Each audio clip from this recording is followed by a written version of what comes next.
Hello everyone, welcome back to the channel. In this video, I'm going to walk you through here's a guide on how to find Citibank direct deposit form. So here's a simple workaround on how you can easily find your Citibank direct deposit form. So the first thing to do is to go to the Citi website, then open your browser and visit the website, which is citi.com. Then log in into your account with your username and password. Then scroll to the bottom of the page and click form, or use the search bar to type direct deposit form.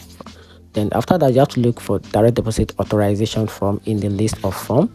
Then download the PDF form to your device. Then print it out and fill in your details, which is your account number, your routing number, and other important information. Then submit the complete form to your employers or whoever is making the deposit.